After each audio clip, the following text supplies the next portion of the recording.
Today we're going to be making a recipe from the past. I'm going to be using my grandmother's blue ribbon cookbook, and I'm making a rice and beef casserole that is going to be really delicious and super simple. It only uses a couple small ingredients you probably have on hand in your kitchen.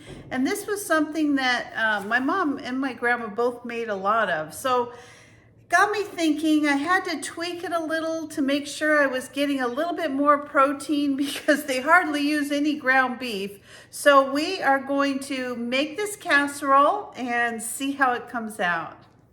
All right, so we're going to take a pound of ground beef, and then we're also going to take 1 chopped onion, and we're going to brown all those together until we have this browned and cooked up.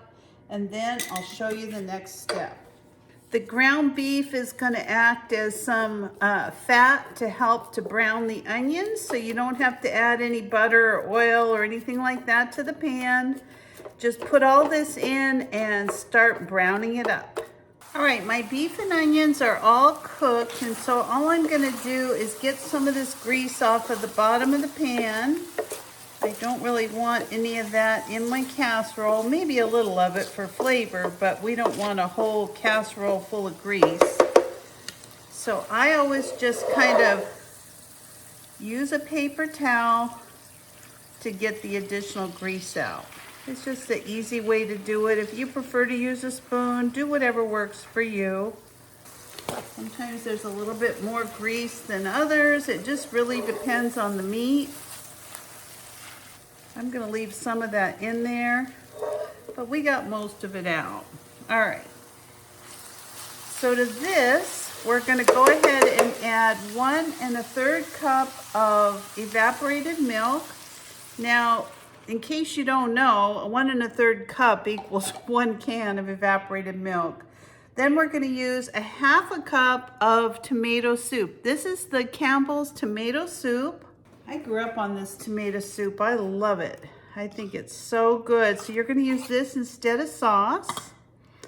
Then we're going to be putting in 1/3 cup of rice. Now I've already strained mine and cleaned it. So I'm going to just add that directly into the pan. And then lastly, we're going to be adding some corn. Now this is going to be whole corn. And we're going to add 2/3 of a cup of whole kernel corn.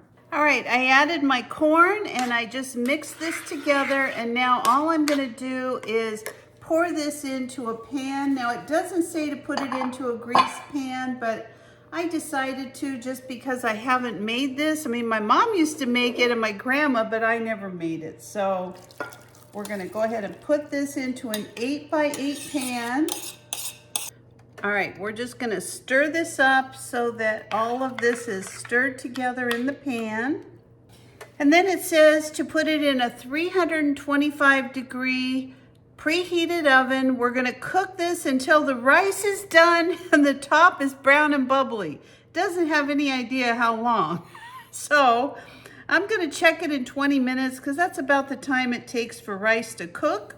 And I will bring you back as soon as this is done. Well, our savory rice and beef casserole is done. I want to show it to you. Boy, does my house ever smell good. And this brings back the past for me. So let me show you how these simple ingredients fit into today's lifestyle. And let's give it a try. Look how pretty that is. That is one gorgeous casserole. So in keeping with the past, like something that I would have eaten when I was a kid, my mom would have typically served this with a baked potato or peas. She didn't really make a lot of salads, but a lot of frozen type vegetables. That's the time when all these canned soups and frozen veggies in the box, I don't know if you ever remember them in the box, but those are the things my mom cooks. I am actually steaming some peas right now, and I'm gonna serve this up just as soon as they're done. There's my past, looking at you. You know, that's probably some of your past too. So we're gonna go ahead and give this a try. Although I already know how it's gonna taste. I've had this many times.